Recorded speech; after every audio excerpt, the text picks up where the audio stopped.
भगवान ने पूछा कौन कौन से, तो कहा एक धनतेरस, दूसरा रूप चौदस, तीसरा दीपावली। इतने में लक्ष्मी जी आके खड़ी हो गई। लक्ष्मी जी ने कहा राजा बलि से, भैया पृथ्वी के लोग सबसे ज्यादा पूजन तो उसी दिन करते हैं, उसी दिन दीपदान करते हैं। और लोग तो धनतेरस के दिन दिया लगाते हैं, रूप चौदस के दिन लगाते हैं, दीपावली के दिन लगाते हैं, और सारा पुण्य तेरे खाते में लिखा जाएगा, तो उनके खाते में क्या होगा। इतने में राजा बलि ने कहा, बहन लक्ष्मी चिंता मत कर, दीपावली के बाद में जो कार्तिक पूर्णिमा आएगी, उस कार्तिक पूर्णिमा के दिन जो किसी जलाशय के पास में जाकर, नदी तालाब कुंड कुआं किसी जलाशय के पास में जाकर अगर एक दिया लगा देंगे तो उसको तीनों दिन का पुण्य फल 1000 गुना होकर प्राप्त हो जाएगा, 1000 गुना।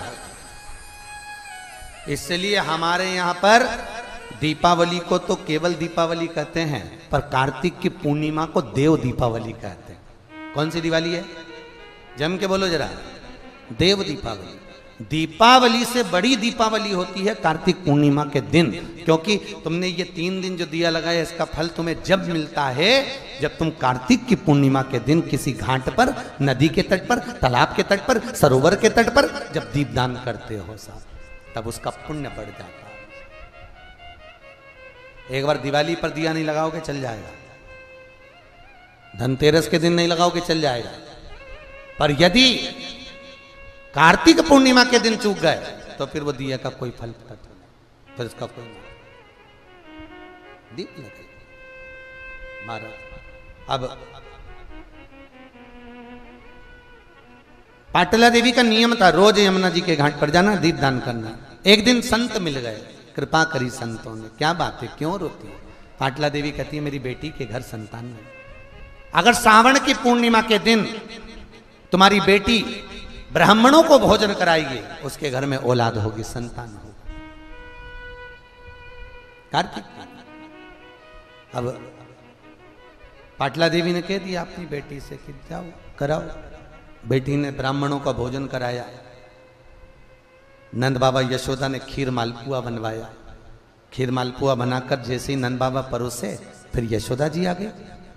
अब यशोदा तो यशोदा, और माता यशोदा इतना घूंघट कर कर जैसे खीर मालपुआ परोसने के लिए चली, इतने में जितने संत भोजन कर रहे थे सारे संतों ने सोचा ये इतना सारा घूंघट ली है तो ये नंद बाबा की तो दाढ़ी सफेद, नंद बाबा के तो बाल सफेद, ये नंद बाबा के छोरे की बहू दिखती है।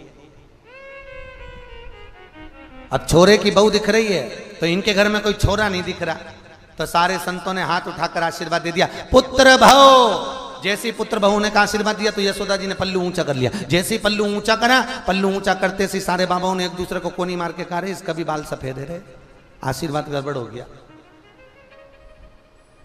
इतने में सारे संत जब बात करे तो नंद बाबा ने कहा रे बाबाओं, तुमने मेरी पत्नी को पुत्र होने का आशीर्वाद दिया, मैं 60 का, मेरी पत्नी 55 की, औलाद कहां से होगी। इतने में संत बोले हमने भोजन करते करते आशीर्वाद दिया है तो पुत्र तो आएगा, भले कहीं से भी आए। और वही हुआ। ना जाने किस ऋषि मुनि ने धागा हाथ लपेटा कि नंद घर अनहोनी हो गई, बेटी हो गया बेटा।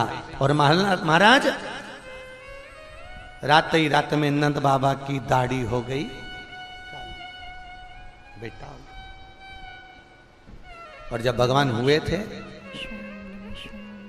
भगवान जब प्रकट हुए तो पाटला देवी ने पत्र लिखा था, बेटी नवासे का दर्शन नहीं कराएगी, मेरे नाती को लेकर नहीं आएगी। बेटी नाती को लेकर गई थी। आज भी हिंदू धर्म में वो दिन डोल एकादशी कहलाती है। यहां पर होती है डोल एकादशी, जिस दिन डोले में बैठकर भगवान कृष्ण को लेकर यशोदा अपनी मां के घर गई थी। और जब मां के घर पहुंची, माता ने पानी उतारा तो बेटे को दर्शन करने को कहा। यशोदा जी बोलती हैं, पाटला देवी बोलती मुझे बेटा तो दिखा कैसा है। जो पल्लू हटाया मां ने, पल्लू हटाते से ही पाटला देवी ने लोटा तो रख दिया नीचे कलश को, और कलश को नीचे रखकर बोली पहले ये बताइए तेरी औलाद है। इतने में यशोदा जी बोली और किसी दूसरे की औलाद है तो मेरी नहीं। नहीं पूछ रही, क्यों मां तूने ऐसा प्रश्न क्यों करा। यशोदा जी पूछी। पाटला देवी बोली तू गोरी, नंद बाबा गोरे, ये कोयले की खदान कहां से आई ये बता। अरे माँ, आधी रात को पैदा हुआ था ना 12 बजे, इसलिए काला है। तो काला क्यों हो गया? माँ, इतनी रात को कोई लाइट नहीं थी, पूरा अंधेरा, इसी में चिपक गया। यशोदा जी बोली, अरे ओ, पाटला देवी कहती है, बेटी क्यों झूठ बोलती है? आधी रात को चांद तो निकला था, वैसा हो जाता। तो फिर बोली, माँ, इतने बुढ़ापे में 55 साल की उम्र में मेरे स्तनों में दूध नहीं आया, तो इसको गाय का दूध पिलाया। और मेरे यहाँ एक भी गाय सफेद नहीं, सब काली। इसलिए यशोदा जी की माँ बोली, बेटी दूध तो सफेद निकलता है, वैसी हो जाती। आखिरी में माँ को क्रोध आया। पाटला देवी ने छोरे को लिया, लहंगा करा ऊंचा, 36 कली का लहंगा ऊंचा करके, और छोरे को सुलाया। कन्हैया का सिर नानी के पांव में और पांव नानी की छाती पे, और बेटी तेल लेके और जो घिसा घिसते जाए और बोल रही है, इतना गोरा कर दूंगी जब जाएगा पहचान में नहीं आएगा। इतने में कन्हैया घिस के कन्हैया मन में सोच रही थी, नानी ऊपर से नीचे तरक काला, सरसों के तेल से कुछ नहीं होने वाला, क्या हो।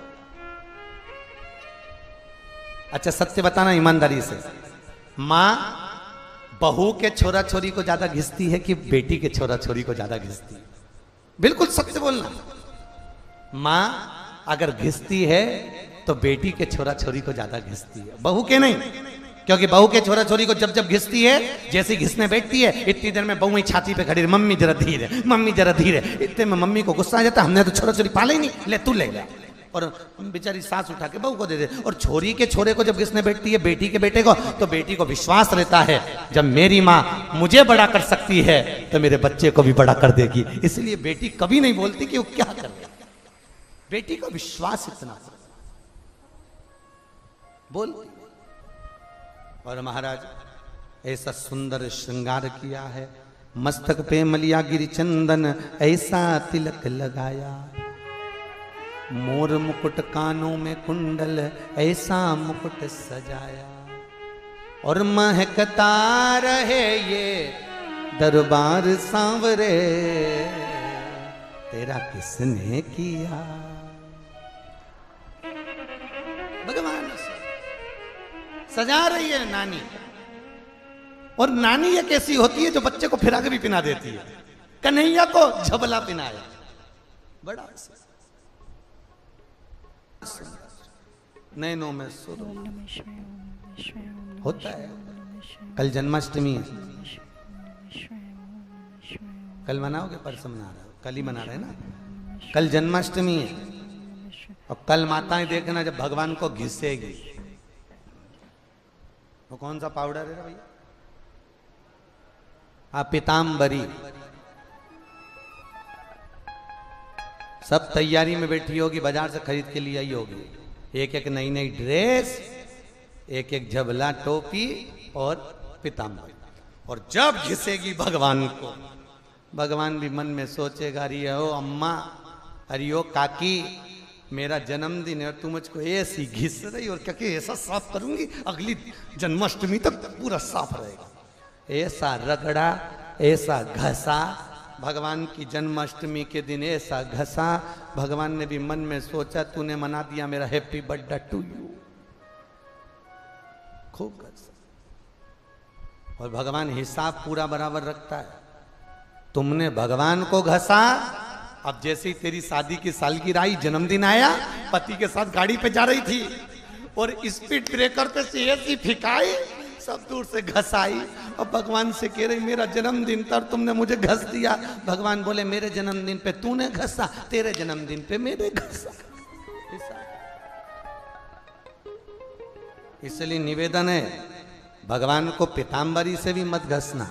अगर भगवान को स्नान कराना तो पंचामृत स्नान करा। शक्कर भी मोटी मोटी मत चढ़ाना, क्योंकि शक्कर मोटी चढ़ाओगे, मलोगे तो उसको गड़ेगी, इसलिए पिसी हुई शक्कर चढ़ा। सुंदर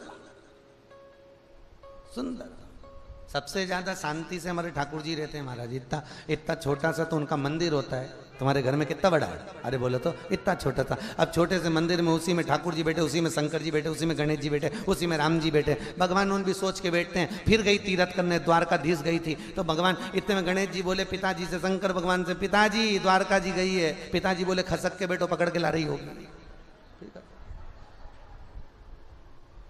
फिर खस के फिर बद्रीनाथ घूमने गई। पिताजी फिर गई तो क्या बेटा फिर खस को बद्रीनाथ गई है, फिर लाएगी। सारे देवी देवताओं को पकड़ पकड़ के लाके इतने से मंदिर में रख दिया। खुद के कमरे में कोई घुस जाए तो गुस्सा हो जाए, ननंद घुस जाए, ननंद के छोरा छोरी चले जाए तो गुस्सा हो जाए। और भगवान के इतने से मंदिर में सब आ जाओ, सब बैठ जाओ। पितर देवता, कुल देवता, देवी देवता सब वहीं बैठे इतने से। और उसी में एक शंख में पानी भर के रख दिया, वो पानी भी लुढ़क गया। गणेश जी पूरा गीला हो गए। गणेश जी ने पिताजी से कहा पिताजी में तो पूरा गीला हो गया। पिताजी बोले वो तो पूजन करके गई, कल ही आएगी बेटा, अब तो ऐसे बैठे रहो। कहा मतलब? शास्त्र कहता है एक साधे सब सधे, सब साधे विसरा। एक को साधो।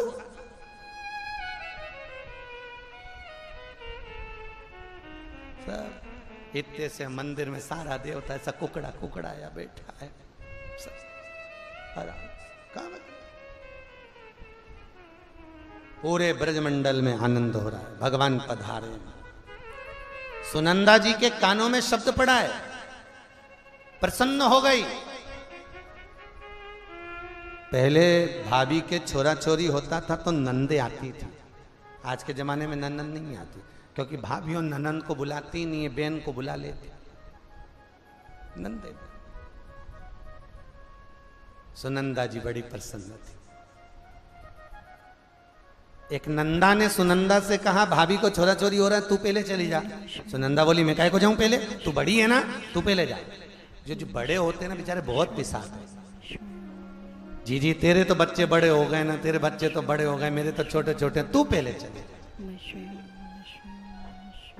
अच्छा बहनों में भी बड़ा प्रेम होता है। जब भी मायके जाती हैं तो एक दूसरे को फोन लगा के जाती है, तू कितनी तारीख को आएगी, तू कितने को आएगी। और पूरी चंडाल चौकड़ी जब इकट्ठी होए और फिर न्यू मार्केट जाए